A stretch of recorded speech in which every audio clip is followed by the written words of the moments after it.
नमस्कार, good morning, जोहार। झारखंडी Hindi news में आपका स्वागत है। झारखंड की तमाम छोटी बड़ी खबर जानने के लिए चैनल को सब्सक्राइब, वीडियो को लाइक और झारखंड के आप किस जिले से वीडियो को देख रहे हैं या कमेंट में जरूर लिखें। चलिए जानते हैं आज की पहली और बड़ी। जगन्नाथ महतो की पत्नी उपचुनाव से पहले सोमवार को मंत्री के तौर पर लेगी शपथ। झारखंड के दिवंगत शिक्षा मंत्री जगन्नाथ महतो की पत्नी बेबी देवी महतो सोमवार को दोपहर 12:30 बजे हेमंत सोरेन की अगुवाई वाली संपर्क झारखंड के मंत्री के तौर पर शपथ लेगी। सत्तारूढ़ झारखंड मुक्ति मोर्चा के एक नेता ने इसकी जानकारी दी। जगन्नाथ महतो के निधन के बाद से हेमंत सोरेन सरकार की कैबिनेट में मंत्री का एक पद रिक्त है। महतो के पास स्कूली शिक्षा के अलावा साक्षरता विभाग एवं आबकारी विभाग था। झामुमो नेता ने बताया कि बेबी देवी बाद के प्रदेश के डुमरी विधानसभा सीट पर होने वाले उपचुनाव के टिकट पर लड़ने की संभावना है।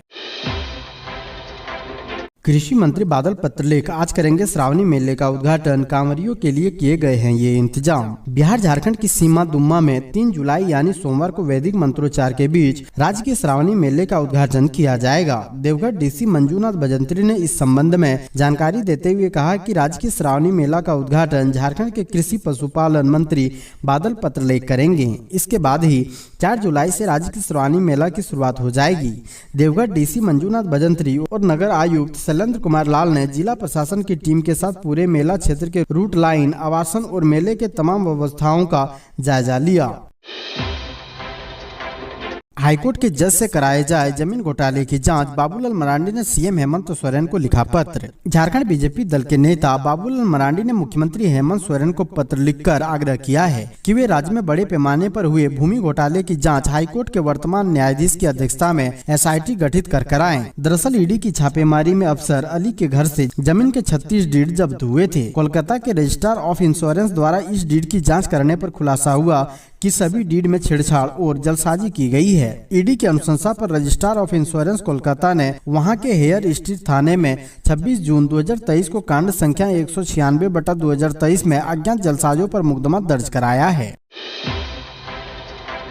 झारखंड में एक बार फिर बढ़ने लगा पारा। जाने बारिश के लिए कब तक करना होगा इंतजार। मानसून की बारिश कम होते ही झारखंड में तापमान एक बार फिर बढ़ने लगा है। मौसम विभाग के आंकड़ों के मुताबिक राजधानी रांची का तापमान बीते 4 दिनों में 9 डिग्री तक बढ़ा है। रांची सहित दूसरे जिलों में भी लगातार तापमान बढ़ रहा है। संथाल परगना समेत राज्य के कुछ हिस्सों में बारिश होने के बावजूद मौसम साफ होने के बाद दोपहर के समय में गर्मी का एहसास हो रहा है। हालांकि तापमान में बढ़ोतरी होने के साथ राज्य के कई हिस्सों में बारिश भी हो रही है, लेकिन यह बारिश उमस बढ़ा रही है। मौसम विभाग के अनुसार राज्य में मानसून 5 जुलाई तक कुछ कम हो जाएगा। इस दौरान राजधानी समेत राज्य के कुछ हिस्सों में हल्की बारिश हो सकती है। इस दौरान होने वाली बारिश बहुत ज्यादा राहत नहीं देगी।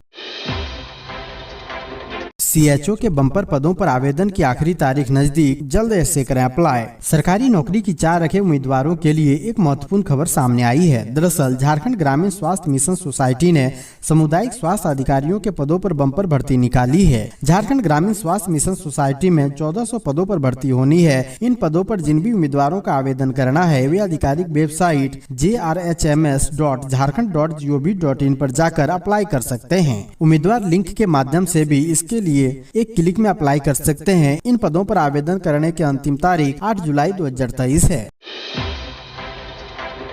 बाबूलाल मरांडी ने कहा, मैं नीतीश जी का सम्मान करता हूं, अब उन्हें संन्यास ले लेना चाहिए। लोकसभा चुनाव 2024 के लिए सभी पार्टियां अपने कमर कस चुकी है। लगभग सभी विपक्षी दल एक हो गए हैं और सत्तारूढ़ भाजपा को मात देने की कोशिश में लगे हुए हैं। विपक्षी दलों का महाजुटान हो रहा है, जिसमें यह रणनीति बनाई जा रही है कि केंद्र की भाजपा सरकार को कैसे उखाड़ कर फेंका जाए। हाल ही में पटना में विपक्षी दलों की मीटिंग हुई थी। विपक्षी दलों के जुटान और उसमें नीतीश कुमार के शामिल होने पर बाबूलाल मरांडी ने कहा है कि नीतीश कुमार को संन्यास ले लेना चाहिए। बाबूलाल मरांडी ने कहा कि मैं नीतीश जी का सम्मान करता हूं, वह परिवारवाद, वंशवाद, भ्रष्टाचार में नहीं है, लेकिन पता नहीं उनकी क्या मजबूरी और कमजोरी है कि वे परिवारवाद, वंशवाद को बढ़ावा देने वाली और भ्रष्टाचार में लिप्त पार्टियों को इकट्ठा कर रहे हैं। मुझे लगता है कि नीतीश कुमार को ये सब नहीं करना चाहिए और अगर मन नहीं मानता है तो उन्हें संन्यास ले लेना चाहिए।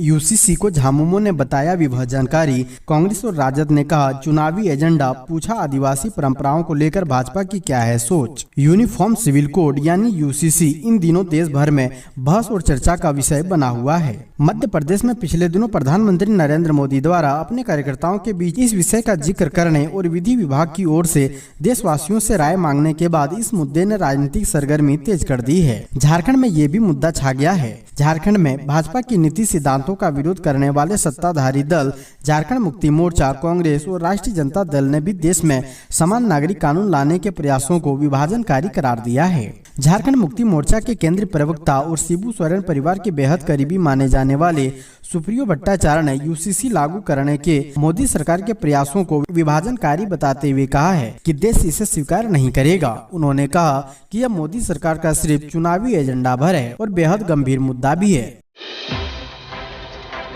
स्वास्थ्य मंत्री बन्ना गुप्ता ने कहा, झारखंड में जल्द लागू होगा medical protection act. Indian medical association की ओर से शनिवार को गोलमुरी स्थित एक होटल में डॉक्टर्स डे का आयोजन किया गया। कार्यक्रम में मुख्य अतिथि के रूप में स्वास्थ्य मंत्री बन्ना गुप्ता मौजूद रहे। उन्होंने अपने संबोधन में कहा कि झारखंड में मेडिकल प्रोटेक्शन जल्द ही लागू कर दिया जाएगा।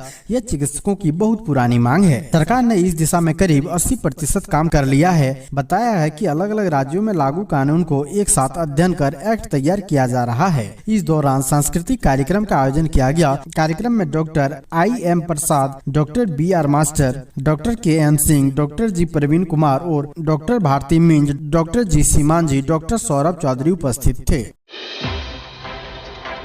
बिहार से रजरप्पा मंदिर पूजा अर्चना कराने जा रही यात्री बस हजारीबाग में दुर्घटनाग्रस्त, एक की मौत, कई घायल। झारखंड के हजारीबाग जिला में रविवार को सड़क दुर्घटना में एक की मौत हो गई और 12 से अधिक लोग घायल हो गए हैं। सभी घायलों को इलाज के लिए अस्पताल पहुंचाया गया। गंभीर रूप से घायल लोगों को हजारीबाग रेफर कर दिया गया है। बताया जा रहा है कि यह हादसा तब हुई जब यात्री बिहार से रजरप्पा मंदिर पूजा अर्चना करने जा रहे थे, जिसके बाद बस दुर्घटनाग्रस्त हो गई। यह घटना हजारीबाग के चौपारण NH2 पर घटी है। इस घटना में एक यात्री सिकंदर कुमार यादव की मौके पर ही मौत हो गई है, जबकि बस में सवार दर्जन भर लोग घायल हो गए हैं।